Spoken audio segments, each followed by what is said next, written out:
everybody. What's going on? It's Saturday, August 24th. It's just past noon or an hour or so on the East Coast.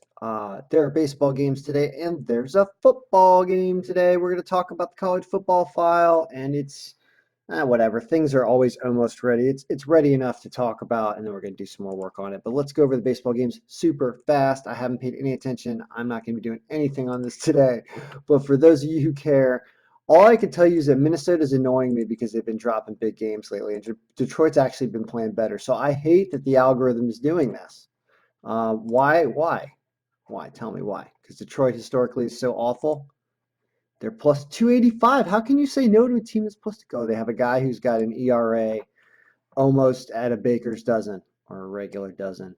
Detroit has won 4 out of their last 14 days, 15 days actually. I kept having to increase the days because the Marlins were never winning a game and we had to divide by 0. It was a disaster. Anyway, well, one thing I can notice here is having Toronto favored at plus 114 and the Nationals favored plus 154.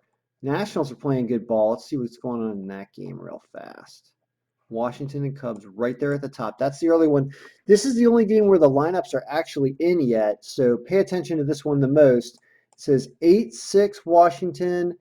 Joe Ross, who went out day-to-day with an injury, I believe, last time or 2 times ago that he pitched. He's 3-3, doesn't lose all that much. Now, Jose Quintana wins almost half his games. So I can see why there's a line, that's generous for the Nationals. But the Nationals are scoring a lot. And here's the big thing. Last 15 days, the Nats have won 10 games, and the Cubs have only won 6. What's the win situation in Chicago? Check that out for runs because that's going to affect the projected score. The lineup factor for the Cubs is really good. It's okay for the Nats. I guess maybe place plus 1.5 probably is a better idea in this game with the Nats on the road because that way, if the Cubs win this game by 1 in extra innings or something late, you still win at plus 1.5, and that line is probably almost even at plus 100 or something. So that's an interesting play right there. All right, so that's enough baseball. I want to talk about football. The reason why I'm not making this solely a football video today, college football, is because the file's really not ready yet. But I want to talk about it for those who care and are interested in college football this year. So I've spent a good part of the last several days working on the projections for college football. I'm turning what was the NFL file into a college football file. And I'm learning things about schedule. I'm learning about divisions, like they have the DFS and the D something S. There's D1A FBS and D1A FCS. So D1 AA, whatever. Basically, it's like a Division 1 and then a subdivision 1. And it looks like teams bleed games and play within both divisions essentially in contests if I've classified this right. It's kind of complicated. It's more complicated than I thought I was going to be dealing with right off the bat. So it's been taking longer than I thought. Anyway, point is because it's difficult to find statistics on history of D1 AA teams. It's just a mess. So I'm pulling these games out when it says D1 AA.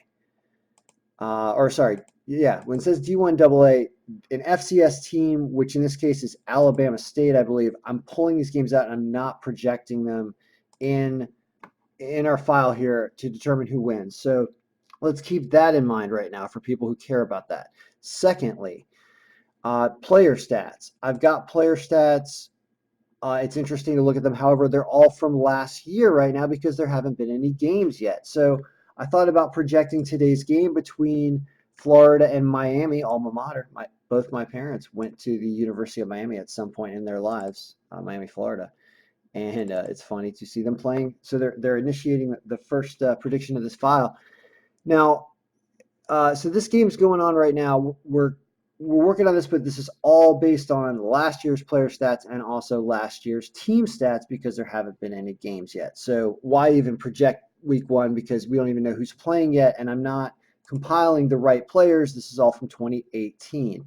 Now, it's somewhat helpful because I'm sure, 3/4 of these guys are back or something like that. Maybe half to 3/4, I think, are probably coming back when you think about 3 or 4 year colleges and things like that. Well, so it's helpful, I'm sure, and key players come back, but it's also totally going to change. So it's good to review all this and understand it doesn't mean anything right now here in week 1. So I'm probably not going to put this thing fully out and ready to go until after week 1 and week 2 when we have the first wave of statistics from the season.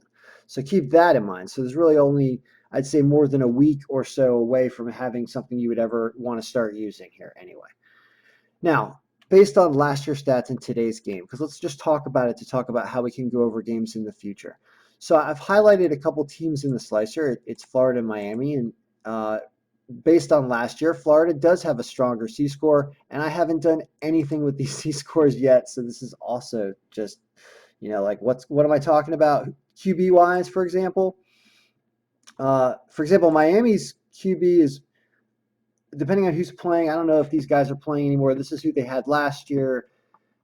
Is it going to be Felipe Franks against one of these guys? Who knows? It's a brand new season, so that's why. Who cares, right? Why are you even paying attention to this? The answer is I don't know, but that's what you would do when we have actual stats for the current year. Now, how about the actual game based on team stats? So what we've got for team stats is we've got all the standings, and we're going to be sorting out things that we care about here for college football. And I don't necessarily know what the best things are yet, so we're going to be testing that out over the first several weeks. But we've been doing this for years, so why not? It's going to be fun. There's win percentage I'm using right now from last year. There's points per game. There's opponents' points per game. There's something called a simple rating system that's a nice thing that they do that I've used for basketball and college basketball in the past. And then there's strength of schedule, which can always be kind of fuzzy because that's a moving target when you have teams and what kind of schedule do they have in conferences and things like that. So we've got a schedule. We're going to be working with this and adding on this. It's a work in process. I wanted to release it sooner, but we're not getting there. So you're looking at another week or so. Today, the game at 6, I think it's actually at 7 today. This Florida Miami game. So it's got 60% in favor of Florida. All right, and let's start looking at more weeks to open that number up and make things look a little bit more reasonable. And I can kind of show you how this thing works in reality. So we're comparing in the game. We're looking at these things over here, and we're comparing the win percentage of the two teams. We're comparing the points they score between the two teams. So when we look at the one game that's going on, and you can also look at the team from both sides, essentially, which is look at when one is the team of reference being Florida and the other team of reference being Miami. So you get to see like Miami's a negative 60%, Florida's a positive 60% in our distribution. And what does that percentage mean? It's just a kind of a strength gauge. 100% doesn't mean the team's absolutely going to win. It just means that they're the strongest pick of the day or of the comparison that you're looking at. So why is that? Well, Florida has a 23% greater win percentage. What does that mean? Well, what that means is if we look at Florida and I think it lets me do that, right? And then we also want Miami, not of Ohio. Or we just saw Miami here. Their win percentage is 53, and then Florida's, if you just want to use your filters here, there are better ways to do this, but Florida's is at 76.9. So all this data here pulls into our comparison here, and same thing with points per game. Florida put up 6.2 more points per game. Those two defenses allowed about the same amount, but the ranking of Florida was much better last year, and their strength of schedule was also stronger. So they look like they're probably going to win the game. Now their line and stuff, which I haven't worked into the file yet, lines and predictions yet, their line's like negative 300 or negative 350. They're probably going to win the game, and if you're going to do a parlay or something, I kind of like that idea of taking Florida over Miami. But it's a brand new year, and who knows yet? So don't expect any reliable results yet. But that's what the college football file is looking like. I'm going to put it up for sale for subscription and also like a weekly subscription and a season subscription. I think $20 a week or something sounds about reasonable because you're going to get a bunch of games. Like look at what it calls. Right. Let's look at it from a point of reference. week 1 and 2. You start to look for big win strength percentages over here to see where big favorites are, like Alabama over Duke, I guess. This is all based off last year's stats. Doesn't mean anything yet, but it's all going to change once we update. Notre Dame over Louisville, it likes apparently, because of all these reasons why.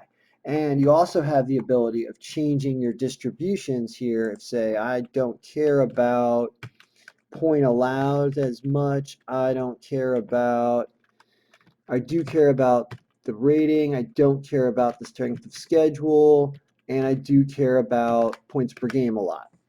Then all of a sudden things change. And if we look back at our first game, now all of a sudden Florida's only a 23% favorite over Miami, not a 60, because some of the areas where they were stronger, like strength of schedule, for example, um, weren't weighted as much. So there's tons of things we can do here. I know it's a long video, but if you're interested in college football, this is the beginning of it. This is the evolution of it. It will get better. It'll have a lot of work, but you're really not looking at something you can use until that, like, not this weekend, not next weekend, 7 days from now. You're going to get stats from that weekend. So it's going to be the week after that. So you're looking at like 9 days before you can really start using this for anything fun. So we're out for now. May all our picks be winning.